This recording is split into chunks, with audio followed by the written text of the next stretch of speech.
Assalamualaikum warahmatullahi wabarakatuh. Alhamdulillahirabbil alamin wa bihi nasta'in wa ala umuri dunya waddin. Wassalatu wassalamu ala asyrafil anbiya'i wal mursalin sayyidina wa maulana Muhammadin wa ala alihi wa sahbihi ajmain, amma ba'd. Hai teman-teman, aku Sofiatul Fitriyah. Dalam 7 menit ke depan aku akan menyampaikan kajian Islami dengan judul Kesabaran Nabi Ayyub alaihi salam. Dalam kajian ini aku mengambil referensi dari buku Kisah Para Nabi yang ditulis oleh Abu Al-Fida Ismail bin Katsir dan diterjemahkan oleh M. Abdul Ghaffar. Teman-teman semua bisa mencari tentang kisah Nabi Ayyub dalam halaman 307. Adalah Nabi Ayyub alaihi salam sosok yang sangat amat dikenal dengan kesabarannya. Dikisahkan, Nabi Ayyub ini adalah seseorang yang diberi begitu banyak nikmat oleh Allah Subhanahu wa Ta'ala. Beliau memiliki 12 anak yang semuanya itu adalah laki-laki. Beliau gagah dan istrinya pun cantik banget. Beliau juga sangat kaya raya, hartanya melimpah, memiliki perkebunan luas, juga peternakan sapi, domba, dan hewan ternak lainnya.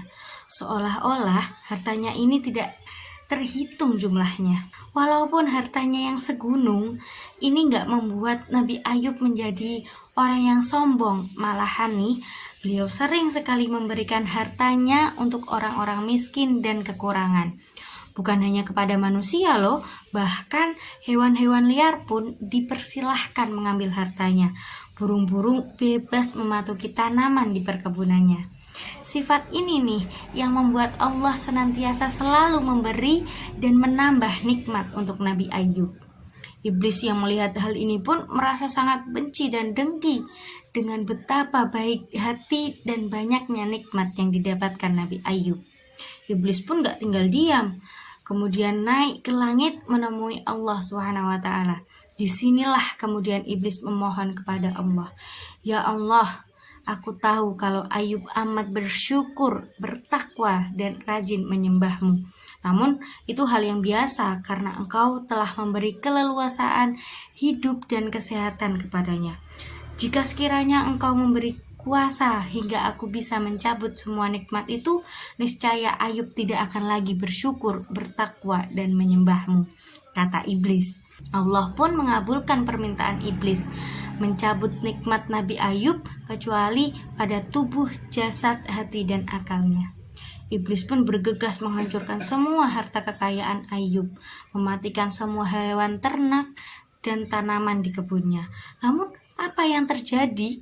Nabi Ayyub tetap beriman kepada Allah dan tetap bersyukur karena Nabi Ayyub sadar bahwa harta yang ia miliki hanyalah titipan dari Allah Subhanahu wa Ta'ala. Tidak berhenti di situ, keesokan harinya iblis memohon kepada Allah untuk meminta kuasa atas anak-anak Nabi Ayyub.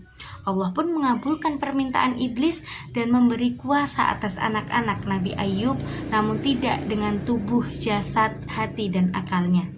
Iblis pun segera menghampiri rumah tempat anak-anak Ayyub berkumpul, kemudian merobohkan rumah itu dan membuat semua anaknya meninggal. Hal ini tentu membuat hati Ayyub sedih, namun keimanan Ayyub tetap kokoh dan tidak luntur sedikit pun. Iblis tetap tidak terima dan kembali kepada Allah keesokan harinya dan memohon untuk diberikan kekuasaan terhadap tubuh Ayyub. Dan Allah pun mengabulkan itu. Iblis langsung mendatangi Ayyub, kemudian memasukkan penyakit ke dalam tubuhnya.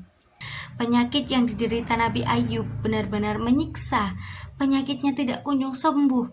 Jenis penyakit yang diderita Ayyub merupakan puncak kesakitan, kepedihan, dan juga keperihan. Penyakitnya pula yang membuat para sahabatnya, para kerabatnya menjauh karena takut akan tertular.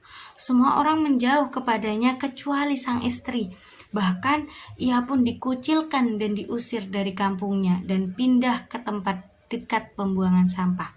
Sekalipun demikian, ternyata Ayyub tetap kuat beriman dan bertakwa kepada Allah Subhanahu wa Ta'ala. Istrinya selalu setia menemaninya di masa sulit, tetap merawat dan memberi Ayub makan untuk bertahan hidup hingga 18 tahun lamanya. Bahkan ada riwayat yang mengatakan bahwa selama 18 tahun itu Nabi Ayub tidak pernah sambat, tidak pernah melontarkan kalimat "Kenapa ya Allah, kenapa? Ya Allah, sembuhkan saya ya Allah." Tidak pernah. Setelah 18 tahun berlangsung, penyakitnya tak kunjung sembuh. Ayub juga tidak bisa berdakwah selama itu. Istrinya pun berkata kepada Ayub, "Wahai suamiku, seandainya engkau memohon kepada Allah, Allah pasti akan menyembuhkanmu." Lalu apa yang dijawab oleh Nabi Ayub? "Wahai istriku, aku telah menjalani hidupku selama 50 tahun dengan sehat, dengan kenikmatan yang begitu besar telah diberikan Allah kepadaku. 18 tahun terlalu sebentar bagi Allah jika aku harus bersabar untuknya selama 50 tahun. Aku terlalu malu untuk meminta kesembuhanku kepada Allah." 18 tahun bukan waktu yang singkat bagi Nabi Ayub menderita penyakit berat itu. Selama itu Nabi Ayub tetap sabar dan tabah menghadapi cobaan. Keimanan dan ketakwaannya kepada Allah tetap utuh, kuat, dan tidak berkurang sedikit pun. Beliau pun lantas memohon kesembuhan kepada Allah atas penyakit beratnya. "Ya Allah, ya Tuhanku, sesungguhnya aku telah ditimpa penyakit dan Engkau adalah Tuhan yang Maha Penyayang di antara semua penyayang." Akhirnya Allah pun menurunkan wahyu dalam surat As-Sadd ayat 42. "Hantamkanlah kakimu, inilah air yang sejuk untuk mandi dan minum." Kemudian keluarlah sumber air dari tanah yang dihantam dengan kaki Nabi Ayub, lalu diminumnya dan ia gunakan untuk mandi. Seketika itu menghilanglah penyakit berat yang telah menggerogotinya selama 18 tahun. Nabi Ayub pun telah sembuh dan pulih seperti sedia kala. Betapa besarnya kesabaran yang dimiliki Nabi Ayub hingga ada istilah "Sabur Ayub", puncaknya sabar. Atas buah kesabarannya itu, setelah sembuh Allah kembalikan semua hartanya. Semua masyarakat dipanggil, diberi kabar bahwa Nabi Ayub telah sembuh. Semua orang kagum dan seluruh negeri memberi hadiah kepada Nabi Ayub, memberi sapi, domba, kebun. Dalam 1 hari 1 malam, kekayaan Nabi Ayub kembali seperti semula, bahkan dilipat gandakan oleh Allah. Begitu sabarnya Nabi Ayub atas segala ujian yang diberikan Allah kepadanya.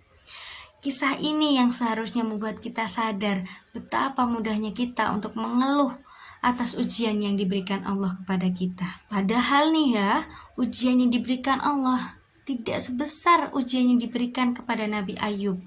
Kalau kita jerawat 1 aja udah sedihnya minta ampun.